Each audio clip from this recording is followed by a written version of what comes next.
সিটির সামনে আমাদের সামনে আসসালামু আলাইকুম।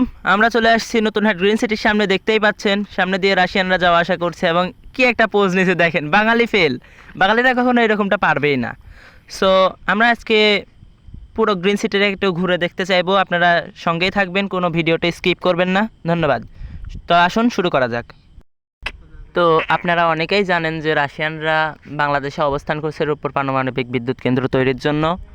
তারা ক্ষণস্থায়ীভাবে থাকার জন্য রূপপুরে আশেপাশেই নতুনহাটে গ্রিন সিটি নামক একটা জায়গা করে নিয়েছে নিজেদের জন্য, এবং রাতের দিনে পুরো নতুনহাটটা যেন একদম ছোট্ট একটি রাশিয়ায় পরিণত হয়েছে।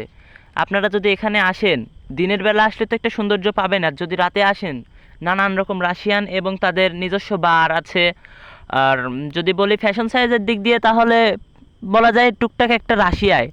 আপনারা যদি আসতে চান তাহলে চলে আসবেন পাবনা জেলাতে ঈশ্বরদী থানার মধ্যে যে কাউকে বলবেন শুধু শুধু নতুনহাট গ্রিন সিটি যেতে হবে, বললেই আপনাকে কোনো অটোওয়ালা অথবা রিক্সাওয়ালা নিয়ে আসবে। আর এখানে আপনি শুধু এসে দেখবেন রাশিয়ানেরা ঘোরাফেরা করছে। আর যদি মনে করেন যে রূপপুর পারমাণবিকে যাবেন, তাইলে যেতে পারেন। এখান থেকে সম্ভবত 5 থেকে 10 টাকা ভাড়া নিতে পারে।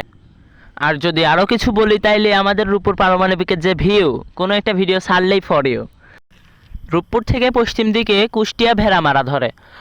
আপনারা যদি চান কুষ্টিয়া ঘুরে আসতে পারেন, আর যদি মনে করেন যে আমি লালন শাহ সেতু ঘুরবো, তাইলে ভেড়ামারার সিএনজি পাওয়া যায়, 30 টাকা ভাড়া নেয়, আপনারা ভেড়ামারা গিয়ে ঘুরে আসতে পারেন। আর আমাদের পাকশির যে ভিউ, পুরাই মনোমুগ্ধকর পরিবেশ। সাথে আছে পাকশি হার্ডিং ব্রিজ, যা 1971 সালে এপার ওপারের সংযোগ বিচ্ছিন্ন করার জন্য একটি বোমা নিক্ষেপ করা হয়েছিল। এখানে আছে কি অনেক ধরনের ঘোরার জায়গা। আপনারা যদি মনে করেন, সেই বোমার অংশ বিশেষ আছে আবার পাকশি রেলওয়ে অফিসে। সো আজকের মতো এখানেই থাক, পরবর্তীতে আবার দেখা হবে অন্য কোনো ভিডিওতে। ততক্ষণ আমাদের সাথেই থাকুন। ধন্যবাদ।